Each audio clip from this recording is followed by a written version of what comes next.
विष्णू सहस्त्रनाम हे स्तोत्र या गुरुचरित्र पारायण काळामध्ये खूप असे महत्त्वाचे आहे.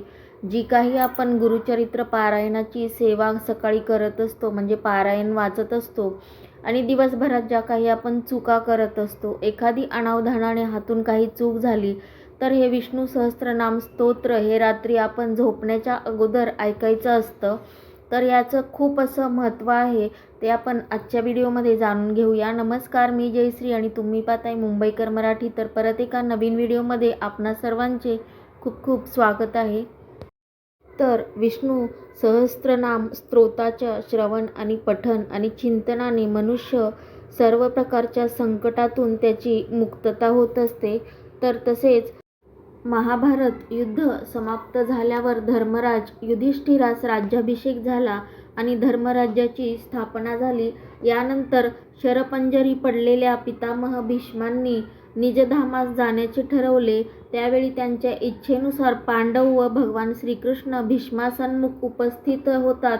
तेव्हा युधिष्ठिर भीष्मांना या जगात एकच देव कोण, एकच परम आश्रय कोण, कोणत्या देवाची स्तुती केल्यास कल्याण होईल, कोणाचा जप केल्यास संसार बंधनातून आपली मुक्तता होईल, असे प्रश्न विचारले.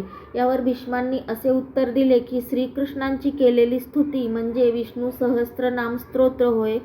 तर या दिव्य स्तोत्राचे पठण केल्यामुळे, नित्य पठण केल्यामुळे फलश्रुती होते, तसेच ऐहिक कल्याण होते. जी काही आपले साधकाभोवती म्हणजे आपल्या भोवती जे काही अदृश्य संरक्षक कवच असतं, म्हणजे जी काही अनावधानाने पायाने आपल्या चालून आलेलं जे काही आपल्यासोबत बाहेरची जी काही हे असतं, ती बाधा असते, ती निघून जाते. म्हणजे आपल्याला एक संरक्षक कवच मिळतं या स्तोत्रामुळे.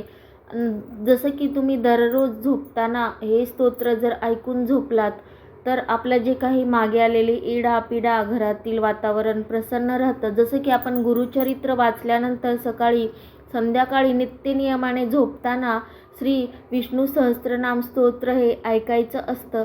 तुम्ही ऐकत नसाल तर राहिलेले 3 दिवस, म्हणजे आज 4था दिवस होता गुरुचरित्र पारायणाचा, तर राहिलेल्या 3 दिवसात तुम्ही रात्री झोपताना नक्कीच विष्णू सहस्त्रनाम हे स्तोत्र यूट्यूबवर लावून तुम्ही झोपताना हे ऐकून झोपायचं आहे. म्हणजे दिवसभरात ज्या काही झालेल्या अनावधानाने चुका आहेत त्या माफ केल्या जातात असं म्हटलं जातं. तर नक्कीच तुम्ही आजपासून विष्णू सहस्त्रनाम हे स्तोत्र ऐकायला विसरू नका. तर एका परिचित ताईंना काही दिवसापूर्वी एक परिचित स्त्री भेटल्या आणि बरेच दिवसांनी भेटल्यानंतर त्या स्त्री परिचित ताईंच्या घरी गेल्या. काही चर्चा झाल्यावरती त्या स्त्री म्हणाल्या की कित्येक दिवस झाले मी रात्री झोपू शकत नाही, कारण मला घरामध्ये 3-4 मृत व्यक्ती रात्री फिरताना दिसत असतात. तर त्याच्यामुळे मी रात्री झोपत नाही. नाईलाजाने मग दिवसा झोपावे लागते आणि त्या मृत व्यक्ती काही त्रास देत नाहीत, पण ऐकूनच त्या समोर दिसल्यावर घाबरायला होते, म्हणून मी रात्री झोपतच नाही. हे ऐकून आमच्या ताईंनी त्यांना विष्णू सहस्त्रनामावली हे दर बुधवारी पठण करायला सांगितले. अशा प्रकारे त्यांनी ते सुद्धा सांगितले व या पठणामुळे मृत व्यक्तींना चांगली गती मिळून त्यांच्या योनीतून ही सुटका होत असते. तर त्या स्त्री आधीच घाबरल्या असल्या कारणाने त्या म्हणाल्या की एकाच बुधवारी केलं तर चालेल का? तर त्या ताई म्हणाल्या की हो चालेल.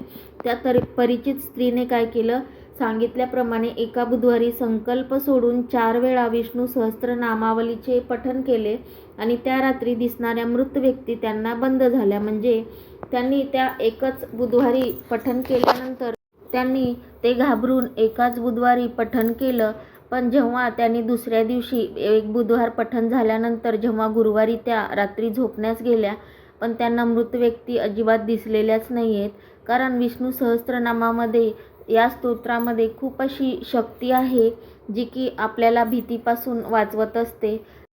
तसेच या पठणाने आपल्याला दररोज जर पठण केलं तर आपल्या पितरांना सद्गती प्राप्त होते. तसेच आपले कोणाशी वैर असेल ते वैर संपण्यास मदत होते. आपला आर्थिक विकास होतो. कोणासोबत शत्रू वैर असेल तर ते नष्ट होण्यास मदत होते. असे या पठणाचे खूप असे फायदे आहेत. अगदी 5 मिनिट पण लागत नाहीत या विष्णू सहस्त्रनाम पाठाला. म्हणजे विष्णू सहस्त्रनाम स्तोत्र असतं ते आपल्याला दररोज ऐकलं तर खूप आपल्या जीवनामध्ये प्रगती होण्यास मदत होते. दररोज नाही ऐकलं, तुम्ही जेव्हा केव्हा गुरुचरित्र पारायण वाचता, जेव्हा केव्हा भीती वाटत असेल मनामध्ये, तेव्हा ऐकलं तरीही चालेल. आणि व्हिडिओ आवडला असेल तर एक लाईक आणि सबस्क्राईब करायला विसरू नका.